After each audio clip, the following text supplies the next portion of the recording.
وہ رات میری زندگی کی بھیانک رات تھی۔ میں ہمیشہ کے لیے اپنا گھر چھوڑ کر جا رہی تھی۔ میں نے سوئی ہوئی ماں باپ اور بہن بھائی پر آخری نظر ڈالی تھی۔ مجھے بلال کی محبت نے اندھا کر دیا تھا۔ میں نے گھر کی دہلیز پار کر دی، وہی میری زندگی کی سب سے بڑی غلطی تھی۔ بلال بائک کے ساتھ کھڑا تھا، مجھے لے کر اس نے تیزی سے بائک چلا دی۔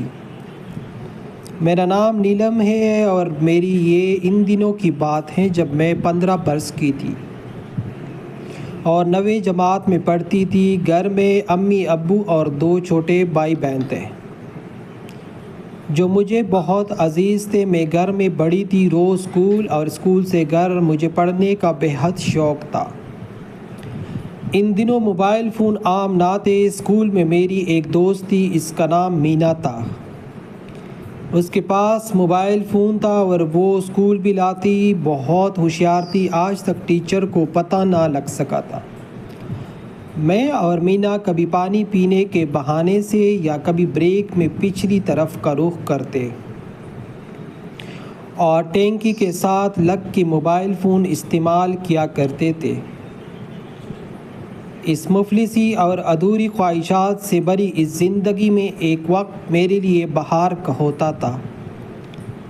ایک دن میں نے مینا سے اپنی خواہش کا اظہار کیا کہ میرا بھی دل کرتا ہے موبائل فون لینے کا، تو وہ مسکرائی اور کچھ بولی نہیں۔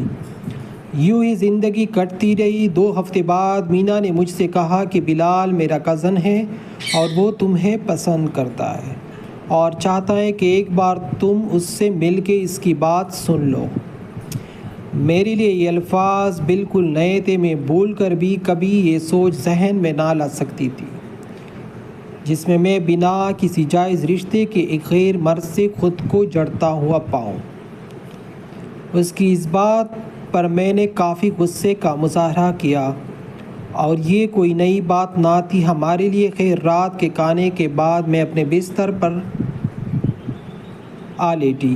ہمارا گھر کرائے کا تھا جس میں 2 کمرے تھے، ایک میں دکان کھول رکھی تھی اور دوسرے میں ہم سب لیٹے رہتے۔ ایک بار پھر مجھے مینا کی بات یاد آ گئی۔ زندگی میں یہ سب کچھ نیا تھا، تب ہی یہ بات پوری طرح میرے حواسوں پر سوار تھی۔ کتنی معصوم ہوا کرتی تھی میں۔ اگلے دن معمول کے مطابق میں اسکول کی وردی پہنے ناشتے کے لیے آ بیٹھی۔ امی پراٹھے بنا رہی تھی۔ میں نے دیکھا صرف 3 ہی روٹیوں کا آٹا تھا جو امی نے ہم تینوں کو بنا دیا تھا۔ میرے بہن بھائی اس بات سے باخبر چائے پراٹھے کا ناشتہ کرنے میں مصروف تھے اور میں یہ کہہ کر اٹھ گئی کہ مجھے بھوک نہیں لگی۔ کیوں بیٹا، تم نے سارا دن وہاں پڑھنا ہے، طبیعت خراب ہو جائے گی، کچھ تو کھا لو، امی بولی، مگر میں منع کرتے ہوئے وہاں سے اٹھ گئی۔ میرے 3 ماہ کی اسکول فیس باقی تھی اور ہمارے پرنسپل نہایت بدزبان بدلحاظ تھی۔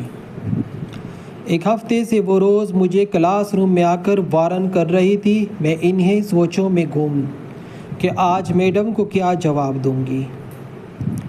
گھر سے اسکول کی طرف نکل گئی، امی سے روز کہتی تھی اور امی کا یہی جواب ہوتا، بیٹا کل دے دیں گے۔ میں جانتی تھی کہ آج بھی ان کے پاس کوئی پیسے نہ تھے، تبھی چپ چاپ اسکول آ گئی۔ اور آج بھی یاد ہے کہ اس دن فیس نہ دینے پر میڈم نے پوری کلاس کے سامنے مجھے ذلیل کیا اور خوب مارا بھی۔ میں واش روم میں جا کر بہت روئی۔ میڈم نے کہا کل فیس کے ساتھ آنا ورنہ مت آنا۔ پیپر ہونے والے تھے، پورا سال برباد ہو جاتا۔ مینا نے مجھے تسلی وغیرہ تو دی مگر میں سچ جانتی تھی۔ امی کو بتایا تو امی کیا کر سکتی تھی، وہ رونے لگی۔ والد صاحب بہت عیاش طبیعت کے مالک تھے، شراب نوشی کی بھی عادت تھی۔ یوں لگتا تھا جیسے ان کو اپنی اولاد سے محبت ہی نہیں تھی۔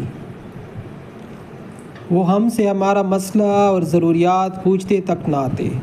پہلے تو وہ نوکری بھی نہ کرتے تھے، پھر ان کے ایک دوست نے کسی طرح سمجھا بجھا کر نوکری پر لگوا دیا۔ ان کی تنخواہ وہ بس خود پر خرچ کرتے۔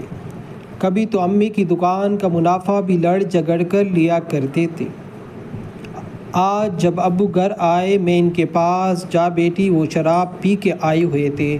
میں نے فیس کے پیسے مانگے تو وہ جھوٹا اٹھا کر مجھ پر برس پڑے، اور جب تک چکے تو میں اپنی بستر پر جا کر لیٹ گئی اور آنسو بہانے لگی اور اپنی پڑھائی چھوڑ جانے کا سوگ منانے لگی۔